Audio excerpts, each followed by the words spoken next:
Και καλώς ήρθατε σε άλλο ένα βίντεο. Βγάζω το βίντεο από το σπίτι μου, γιατί δεν είχα γενικά την ευκαιρία μέσα στην εβδομάδα να το βγάλω στο γυμναστήριο.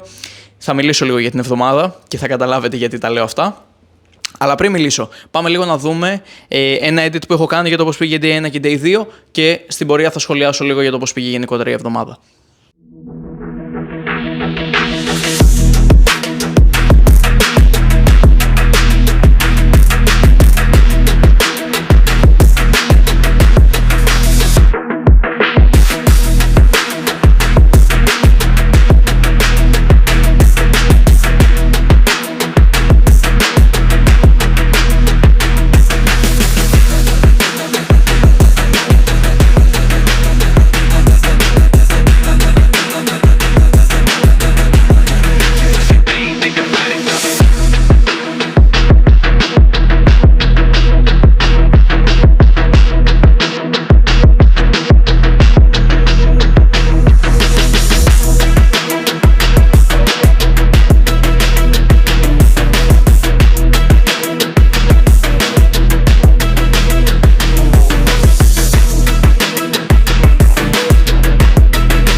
Οπότε, όπως είδατε γενικά στις πρώτες 2 μέρες, αρκετά απλά πράγματα.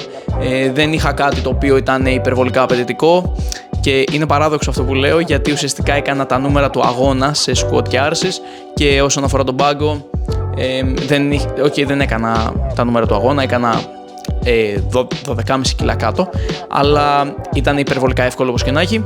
Αυτή είναι γενικά μια περίοδος που νιώθω ότι όλα είναι on point, δεν έχω τραυματισμούς, δεν έχω κάτι που να μου δημιουργεί ερωτηματικά όσον αφορά τις ασκήσεις και οι 3 πάνε τρομερά, ακόμα και δηλαδή οι δευτερεύουσες μέρες, δηλαδή Day 3 και Day 4, που αυτή την εβδομάδα έγινε λίγο ένα μπέρδεμα, μιας και ο στρατός μου δημιούργησε ένα μικρό σαμποτάζ.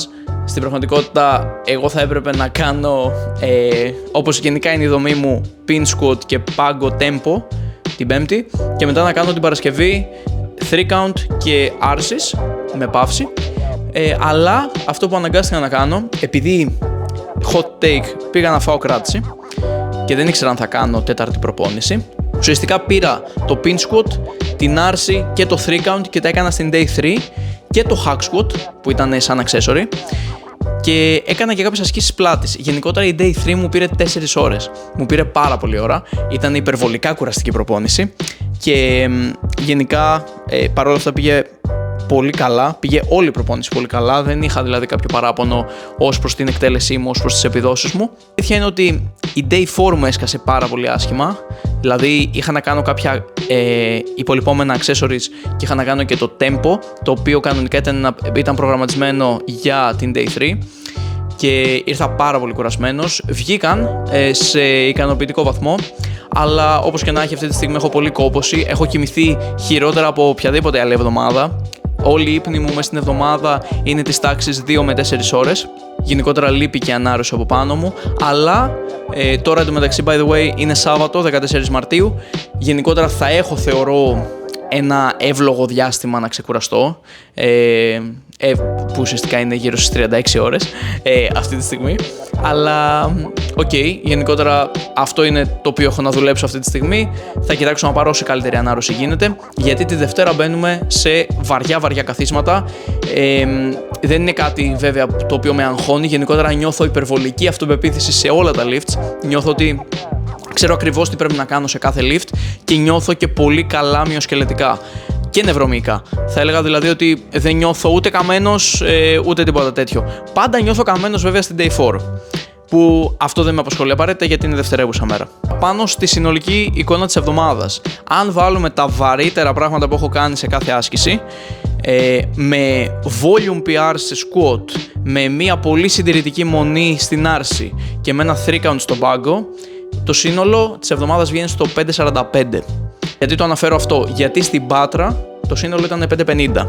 Δηλαδή έχω κάνει 5 κιλά λιγότερα, 6 weeks out και ήταν και πολύ συντηρητικά όλα τους. Δεν έχω φτάσει να πικάρω, δεν έχω φτάσει να κάνω τίποτα. Πικαρισμένος είχα 5.50. Τώρα μέσα στο prep ακόμα έχω 5.45 πολύ συντηρητικό. Οπότε είμαι πολύ ευτυχισμένος για αυτό το πράγμα. Έχει πάει δηλαδή γενικότερα ιδανικά αυτή η προετοιμασία. Αυτό συζητούσα και με τον προπονητή μου. Βασικά πρακτικά είμαι καλύτερος από ποτέ και θεωρώ ότι σιγά σιγά θα φτάσω και κοντά στο στόχο που είναι το 600 total σε αυτόν τον αγώνα. Τώρα μια μικρή λεπτομέρεια που θέλω να αναφέρω όσον αφορά το pinch squat. Δοκίμασα, βασικά αγόρασα καινούρια sleeves, φορούσα medium, SBD, πήγα σε small και τώρα για τους αγώνες θα έχω extra small και γενικότερα στην προετοιμασία απλά έκανα με τα small. Τα medium δεν τα χρησιμοποιώ καθόλου πλέον, θεωρώ ότι δεν μου είναι κάπου χρήσιμα και τα χρησιμοποίησα στο pinch squat να δω λίγο πώς θα νιώθω τα καινούρια sleeves και πήγανε πάρα πολύ καλά. Γενικά θα έλεγα ότι δεν έχω αυτό τον περιορισμό που είχα όταν είχα πρωτοφορέσει τα small, παραδόξως. Νομίζω ότι αυτό έχει να κάνει με την προσαρμοστικότητά μου ως προς το πόσο σφιχτά περιμένω ένα sleeve να είναι. Γενικότερα το νιώθω πολύ καλά, αλλά το έκανα κιόλας για να ανοίξει λίγο το sleeve, να συνηθίσει λίγο το πόδι μου στο extra small και να το χρησιμοποιήσω τώρα τη Δευτέρα στο βαρύ. Οπότε θα δούμε λίγο πώς θα πάει και αυτό. Έχω κάποιους μικρούς ενδιασμούς, μήπως και νιώσω λίγο διαφορετικά τη Δευτέρα, αλλά δεν νομίζω, να είμαι ειλικρινής. Θεωρώ ότι πόσο μάλλον θα μου δώσει αυτό το μικρό 3 με 5% που χρειάζομαι για να κάνω μια ακόμα καλύτερη επίδοση στο κάθισμα, που ήδη πάει εξαιρετικά εντωμεταξύ. Οπότε αυτά ήθελα λίγο να πω, χωρίς πολλά. Εξαιρετική εβδομάδα, πολύ καλά ακόμα η προετοιμασία. Μπαίνω τώρα στο 5 weeks out, δεν έχουν πολλά ακόμα να γίνουν, είναι κάποια απλά κρίσιμα lifts τα οποία πρέπει να γίνουν και από εκεί και πέρα απλά πάμε να παίξουμε, να δείξουμε τον καλύτερό μας σε αυτό και από εκεί και πέρα σιγά σιγά να προσπαθώ να κτίζω κάθε φορά, κάθε αγώνα μου πιο κοντά στο στόχο που ουσιαστικά είναι το να προκριθώ έξω, έτσι. Οπότε ευχαριστώ που είδατε αυτό το βίντεο, κάντε like, subscribe και τα λέμε στο επόμενο βίντεο που θα κάνω το recap των 5 weeks out και θα έχουμε απαντήσεις από βαρύ κάθισμα, από volume σε άρσεις και από ίσως σχετικά βαρύ πάγκο. Θα δούμε. Καλή συνέχεια.